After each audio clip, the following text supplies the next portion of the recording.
സ്തുതിഗീതം ആലപിക്കുവിൻ, അവിടുന്ന് നല്ലവനാണ്. കർത്താവിനെ സ്തുതിക്കാൻ, ഗീതം ആലപിക്കാൻ എറണാകുളം അങ്കമാലി അതിരൂപതയുടെ കീഴിലുള്ള സീക്രട്ട് മ്യൂസിക് ഡിപ്പാർട്ട്മെൻറ്റ് ഒരുക്കിയ സുന്ദരമായ വേദിയായിരുന്നു സീക്രട്ട് മ്യൂസിക് കോൺടെസ്റ്റ്. നിരവധിയായ എൻട്രികൾ ഈ ഒരു ഓൺലൈൻ മ്യൂസിക് മത്സരത്തിന് ലഭിച്ചു. ഈ ഒരു മത്സരത്തിൻ്റെ ജൂറി അംഗങ്ങളായ ശ്രീ ജെറി അമൽദേവ് സർ, ആൻ്റണി ഉരുളിയാനിക്കലച്ചൻ, സിജോയ് വർഗീസ്, ഒപ്പം ഞാനും ചേർന്ന് ജൂറിക്ക് മുമ്പിലെത്തിയ എൻട്രികളാണ് ഈ ഒരു പ്രോഗ്രാമിലൂടെ നിങ്ങളുടെ മുമ്പിലേക്ക് എത്തുന്നത്. ആദ്യമായി നമുക്കൊരു സുന്ദര ഗാനം കേൾക്കാം.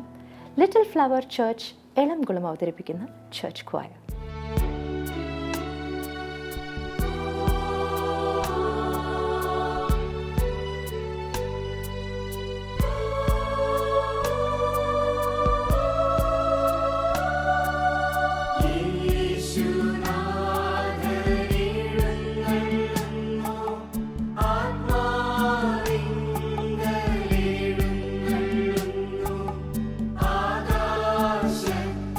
ആകാശത്തിലുയർന്നു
ഒരു ഗാനം ഒരു നിത്യഹരിത ഗാനമായി മാറുന്നത് ആ ഗാനം നമ്മുടെയൊക്കെ ജീവിതത്തിൽ ചെലുത്തുന്ന ഒരു ഇമ്പാക്റ്റ് മൂലമാണ്.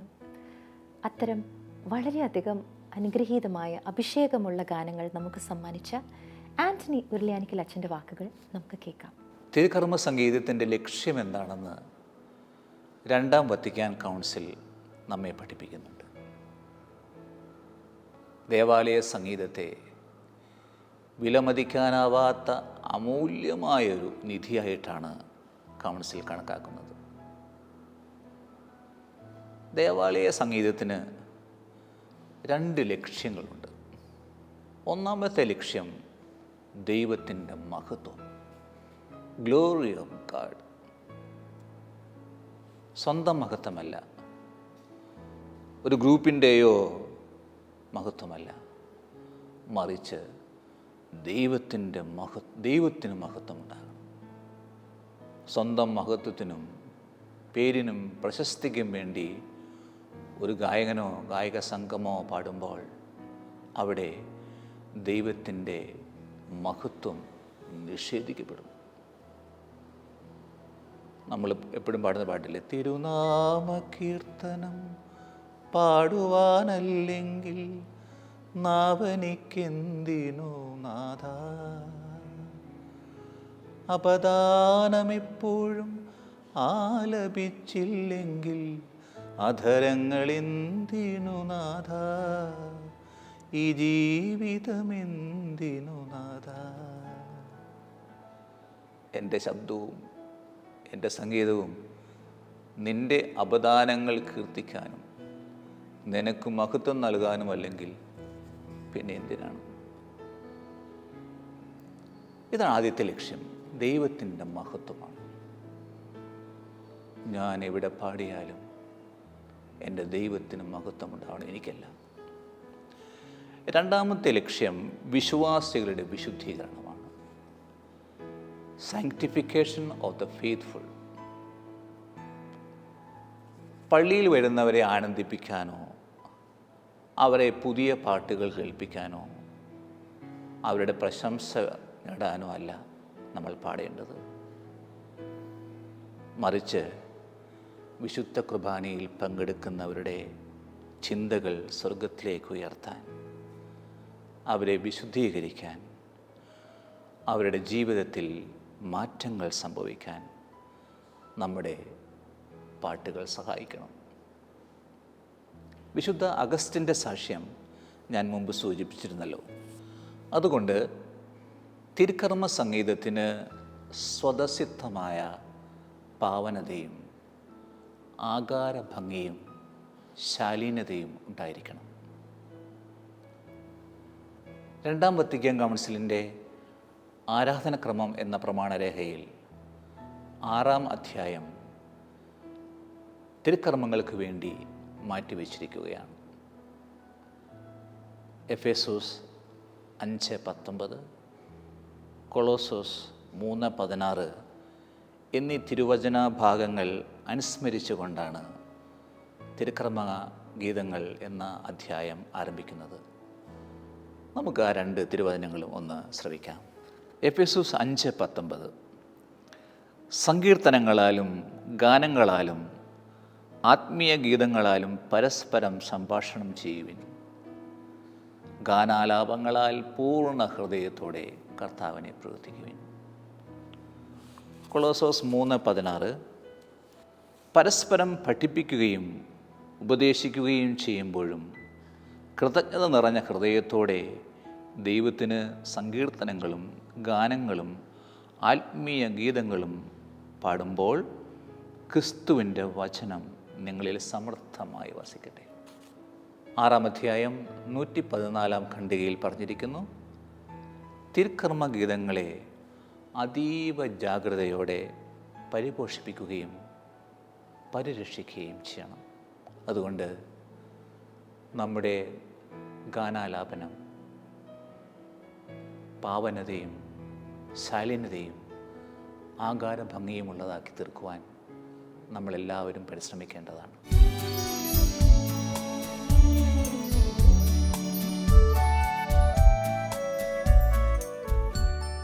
ദേവാലയ സംഗീതത്തിൻ്റെ മഹത്വം വിളിച്ചോതുന്ന ഒരു അനുഗ്രഹീത ഗാനമാണ് അടുത്തത്. ഈ ഗീതം ഒരുക്കിയത് സീക്രട്ട് മ്യൂസിക് ഡിപ്പാർട്ട്മെൻറ്റ് തന്നെയാണ്. നമുക്കിവരുടെ ഗാനം കേൾക്കാം. തീർച്ചയായും ഈ ഒരു ഗാനം നമുക്കേവർക്കും ഒരു പുതിയ അനുഭവമായിരിക്കും.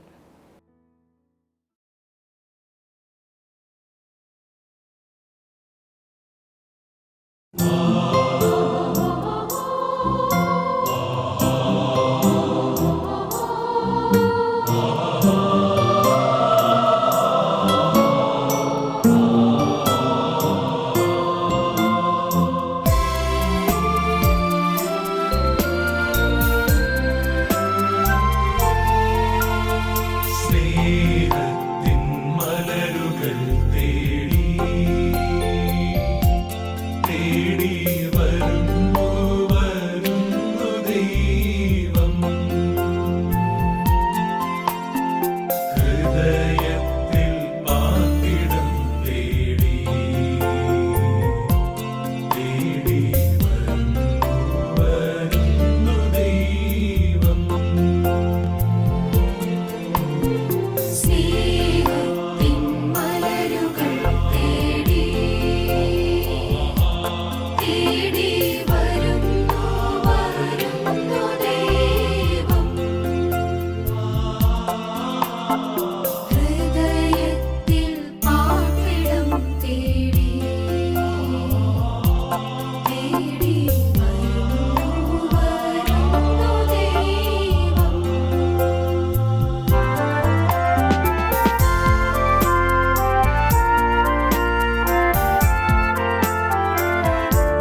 ദൈവാരാധനയിൽ ദേവാലയ സംഗീതത്തിനുള്ള പങ്ക് വളരെ വലുതാണ്, മഹനീയമാണ്.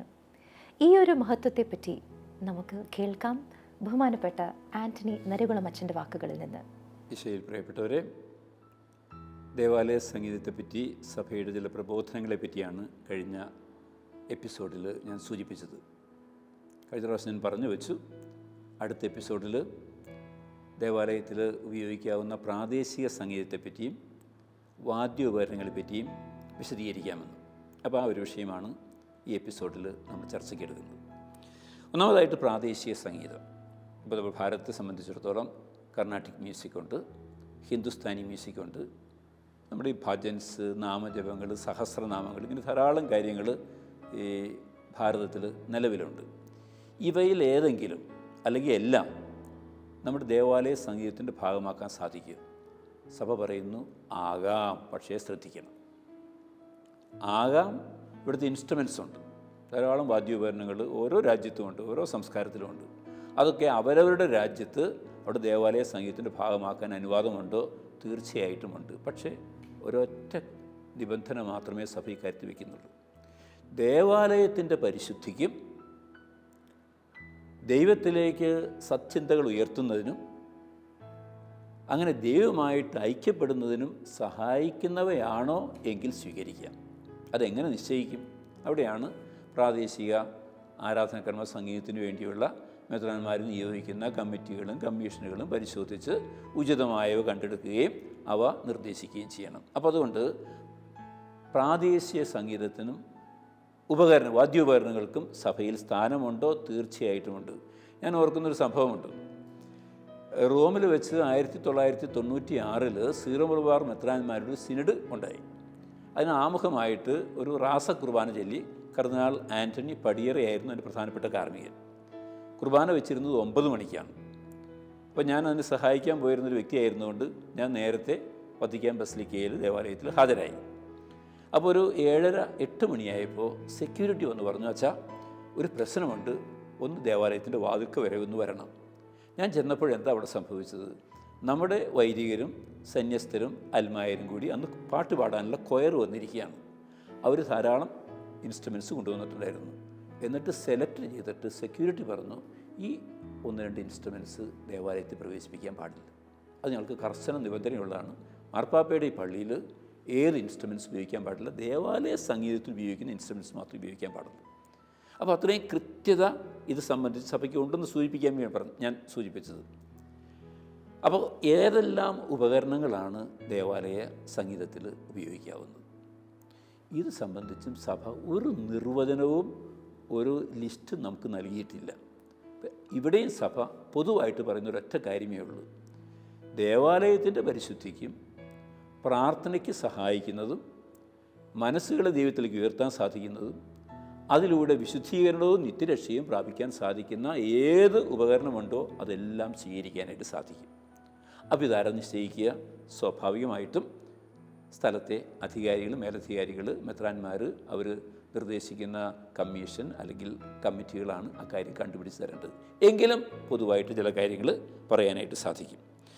ഒന്നാമതായിട്ട്, ശബ്ദ കോലാഹലമുണ്ടാക്കുന്ന ഒരു ഇൻസ്ട്രുമെൻറ്റും ദേവാലയത്തിൽ ഉപയോഗിക്കാൻ പാടില്ല.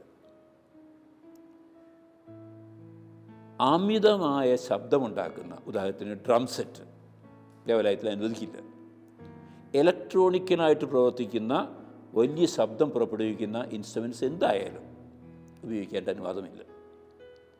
നമ്മൾ ഇൻസ്ട്രുമെൻറ്റ്സിനെ പറ്റി പറയുമ്പോൾ ചിന്തിക്കേണ്ട ഒരു കാര്യമുണ്ട്. ആദിമ കാലഘട്ടങ്ങളിൽ ഒരു ഇൻസ്ട്രുമെൻറ്റും ഉണ്ടായിരുന്നതായിട്ട് കാണുന്നില്ല ദേവാലയത്തിലെ സംഗീതം ആലപിക്കുമ്പോൾ. പിന്നീടാണ് പാശ്ചാത്യ സഭയിൽ ഓർഗനും പൈപ്പ് ഓർഗനും ഉപയോഗിക്കാൻ തുടങ്ങി.